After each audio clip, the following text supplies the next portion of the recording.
Una revelación escalofriante sacudió el corazón del mundo del espectáculo y dejó a todos petrificados.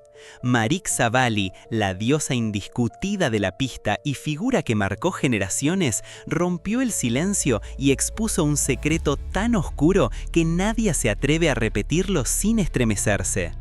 ¿Cómo puede una mujer que siempre mostró una sonrisa radiante ser dueña de una historia digna de una película de terror psicológico? ¿Qué misterio se escondía detrás de sus movimientos felinos y su energía arrolladora? Todo empezó con un viaje aparentemente inofensivo a Villa General Belgrano, un lugar conocido por su magia y su conexión mística con el mundo de los duendes. Allí, Marixa, curiosa y fascinada, quedó cautivada por las figuras encantadas que decoraban una casa que parecía sacada de un cuento. ¿Por qué se sintió tan atraída por esos pequeños seres? ¿Qué fuerza invisible la empujó a llenar su vida de criaturas mágicas? Lo que comenzó como un juego decorativo pronto se transformó en una pesadilla que marcaría su destino para siempre.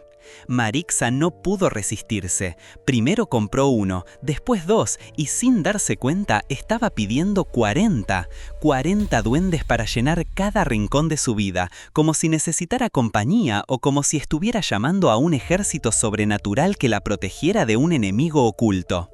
Pero entre esos 40 había uno que sobresalía, uno que nadie quería, uno que venía con una advertencia letal. Ese no, es el gobelino, es peligroso, él elige dónde vivir, le advirtieron con un tono tan serio que cualquier persona hubiera retrocedido aterrada. Pero Marixa no escuchó. Ella, valiente, atrevida, desafiante ante la vida y ante el universo entero, decidió llevarlo igual. ¿Qué fuerza oculta la empujó a desafiar a lo desconocido? ¿Qué necesidad interna la obligó a cargar con un ser que todos temían? Desde el momento en que ese duende cruzó la puerta de su casa, la calma desapareció. El caos se instaló en cada rincón. Su energía se volvió densa, pesada, oscura. Las malas noticias comenzaron a llegar como ráfagas frías en plena tormenta. El gobelino apareció sin piernas, una visión macabra que no solo fue un susto decorativo, sino un mensaje siniestro. Fue un mal augurio, confesó Marixa entre risas nerviosas, como si en el fondo supiera que había coqueteado con fuerzas que el ser humano no debería ni nombrar. Duendes. Catamarca, enano fantasmagórico, confirma existencia. Varios remiseros fueron atacados por el Pitufo Enrique. El baile del duende no lo baila la policía ni tampoco los remiseros. ¡Qué pitufo este!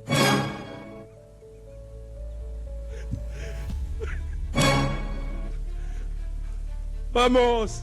Bueno, compré un duende, compré dos, compré tres. Digo, qué divino, pero ¿quién los hace? Me dice, no, esto lo hace una persona en Bariloche que vive en la montaña y que él ve los duendes. Cuando salía del baño, se me apareció el enanito. Tenía cara así como si fuera un extraterrestre, así. Lo intenté agarrar, pero me quemó las uñas. Cuando yo lo vi, me hacía así.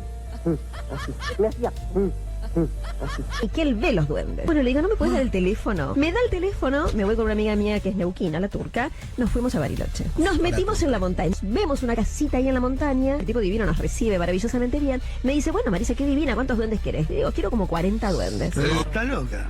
Yo creo que tiene un par de caramelos sueltos. Quería hacer como una casita de duendes que había visto en General Belgrano que me encantó. Le digo, dando la vuelta a su taller, le digo, me gusta este duende. No, me dice, ese es el gobelino.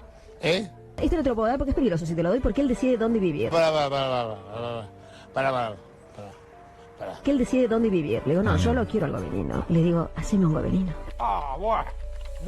Me dice, bueno, pero corre por cuenta tuya. Me llega el gobelino, yo chocha, feliz, enloquecida. Ya había hecho la casita de los bebés, una cosa hermosa en un sector de la casa. Viene el gobelino, abro la caja, estaba totalmente bien embalado. ¿Cuándo lo saco? ¿Qué pasó? Las patas quebradas. No. No podés tener un duende quebrado. Mal augurio. Entonces, claro, la del gobelino. Entonces lo llamo y le digo, me pasó esto. Creo que se llama Carlos el muchacho. Me dice, ya, así como está, Me lo mandás. despachalo. Claro, chau, Ya, chau, no chau, te lo quedes, fuera, por fuera. favor. Tuve una experiencia horrible con los pitufos. No, pero horribles. De hecho, No sé si reírme o viene un drama. no, ¿no? chicos, los pitufos, no me los menciones porque no los conozco. O sea, nunca los vi, no los vería y no le permitiría a mi hijo verlos. Los Pero pitufos reales, los pitufos es que gruñón, estás al borde de una... los Pará. azules. Los pitufos no son reales. Yo te lo No, eso es lo que vos crees. Hay muchas historias. La que a mí más me impresionó Es de un compañerito que empezó a faltar a la escuela, que se sentía mal, tenía un muñeco, un pitufo.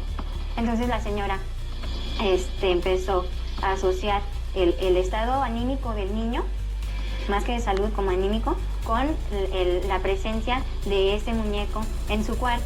Yo tendría, Los seres ponele, azules. no sé, 12 años y empecé a sentir que me venían los pitufos a la noche. Dicen que incluso el niño, a veces que dormía con él, amanecía con ciertas lesiones, como rasguños o algo. No, bueno. No, pero pará, pero te lo juro, Andy, te lo juro. Porque Pero pará, veo que me hablas en serio. Hoy tengo 47 y sigo pensando, no me retracto ni un poco de lo que pensé en esa época.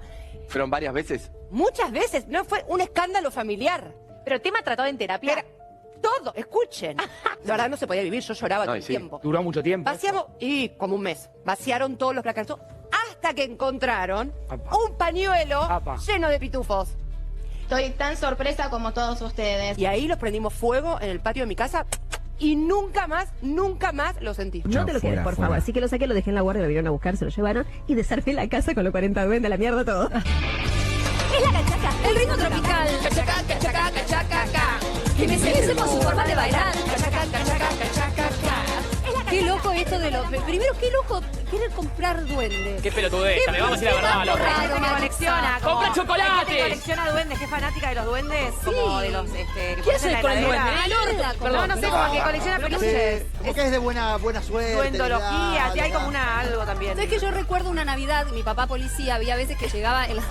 Papá policía. Mi papá policía, Salió hermano roja. camionero. Había veces que trabajaba en me Navidad, pierdo. entonces a veces llegaba más tarde porque porque trabajaba, no estaba, ¿viste? Hacía Claro. guardia. Entonces me acuerdo guardia. que llega con un regalo y me dice, me crucé a Papá Noel en la esquina Mirá. y me dio esto para vos.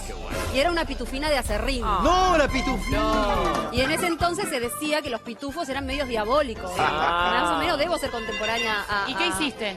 No, yo a mí... Un artesano le rogó que se deshiciera de él de inmediato. Despachalo ya, como esté, no lo tengas más con vos. Y ahí empezó el éxodo. Marixa desarmó la casita de duendes con la misma furia con la que se corta un lazo tóxico. A la mierda todo, dijo, lanzando cada figura al vacío de la guardia donde quedó esperando ser retirado. ¿Era ese duende un simple objeto maldito o un símbolo de algo más profundo? ¿Representaba quizás todas las cargas que Marixa venía acumulando en silencio durante años? Mientras el público se divertía con su anécdota bizarra, pocos se imaginaban que detrás de esa historia había un trasfondo emocional demoledor. En un giro inesperado y totalmente desgarrador, Marixa abrió su corazón como nunca antes y confesó el dolor más grande de su vida. Desde pequeña soñó con ser madre. Esa fantasía la acompañó en cada escenario, en cada aplauso, en cada entrevista. Siempre estaba ahí, como un susurro dulce que la impulsaba a seguir luchando. Pero el destino, cruel y caprichoso, tenía otros planes para ella. Años atrás, Marixa sufrió un accidente que cambió el curso de su vida. Un accidente que la quebró por dentro, no solo físicamente, sino en su alma. ¿Cómo se enfrenta una mujer fuerte a la noticia de que ya no podrá cumplir el sueño más profundo de su corazón? ¿Qué se hace con ese deseo cuando el cuerpo te dice que no? Marixa, con lágrimas contenidas y una voz temblorosa, contó cómo ese accidente no solo dejó marcas visibles, sino heridas invisibles que tardaron años en cicatrizar.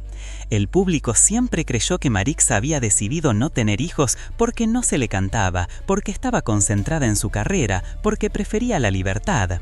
Pero la realidad era mucho más brutal. Todo el mundo piensa que no tuve hijos porque no quise, pero es todo lo contrario, confesó entre suspiros, como quien suelta un peso que la aplastó durante décadas. Marixa intentó todos los caminos, se sometió a tratamientos en un instituto de primer nivel, enfrentó análisis dolorosos, chequeos interminables y cada vez salía con el corazón más destrozado. Hasta que un día el médico, con frialdad quirúrgica, le dijo: no intentes. ¿Cómo se vuelve a respirar después de escuchar esas palabras? ¿Cómo se reconstruye una mujer después de ver derrumbarse el sueño de toda su vida? La fuerza mental de Marixa se convirtió en su única armadura, una coraza invisible que la ayudó a seguir bailando, sonriendo, trabajando. Pero cada vez que miraba a una madre abrazar a su hijo, cada vez que veía un cochecito en la calle, sentía un puñal atravesándole el pecho. ¿Cómo se sobrevive a un duelo que nadie ve? ¿Cómo se llora en silencio cuando el mundo solo espera de vos alegría y show? Marixa estuvo mucho tiempo acompañada de psiquiatras, aprendiendo a convivir con el vacío más cruel. Y sin embargo, nunca dejó que esa herida la definiera por completo. Encontró refugio en su fuerza interior, en el amor del público, en la música, en los escenarios. Convirtió el dolor en arte, la tristeza en energía, la frustración en inspiración. Pero la cicatriz quedó ahí, como un recordatorio constante de lo que pudo haber sido y no fue. Mientras tanto, la historia del duende gobelino se convirtió en un símbolo para muchos. Para algunos, representaba el peligro de jugar con lo desconocido. Para otros, era la metáfora perfecta de las malas decisiones que todos alguna vez tomamos. Marixa, en el fondo, entendía que ese duende no era solo un muñeco maldito. Era la representación física de todas las veces que ignoró las advertencias de la vida, de todas las veces que eligió caminos que terminaron lastimándola. El público quedó en shock. La confesión de Marixa no era solo una anécdota bizarra para la mesa de un programa de chismes. Era un grito desesperado, una catarsis, una invitación a mirar más allá del brillo superficial que tantas veces la envolvió. ¿Cuántas Marixas hay caminando hoy entre nosotros?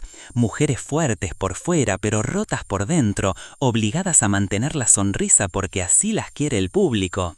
Marixa demostró una vez más que detrás de cada ícono hay un ser humano con miedos, sueños truncados y batallas invisibles. Y mientras todos hablaban de su casa llena de duendes, pocos se atrevían a hablar del verdadero monstruo, la imposibilidad de ser madre. Esa herida que no se ve en las revistas ni se mide en puntos de rating. Hoy, Marixa camina con la frente alta, con una historia que pocos se atreverían a contar y con una entereza que asombra incluso a sus enemigos. Mientras tanto, el duende gobelino sigue siendo una sombra en su pasado, un capítulo cerrado que la ayudó a entender que a veces, para sobrevivir, hay que despedirse incluso de los sueños más bellos. El ambiente artístico quedó en silencio, nadie esperaba semejante confesión, nadie imaginaba que la reina de la pista llevaba décadas luchando en secreto contra un dolor que la consumía por dentro. ¿Cuántas veces bailó con el corazón roto? ¿Cuántas noches lloró antes de subir al escenario? Preguntas que ahora resuenan en la mente de todos, mientras la figura de Marixa se eleva más allá del mito y se convierte en un ejemplo de resiliencia extrema. Porque la historia de Marixa no es solo la historia de un duende peligroso, es la historia de una mujer que lo tuvo todo y lo perdió todo, que soñó con tener una familia y terminó agrasando el escenario como único refugio, que convirtió cada caída en un paso de baile, cada lágrima en una nota musical, cada silencio en un rugido silencioso que hoy por fin se escuchó.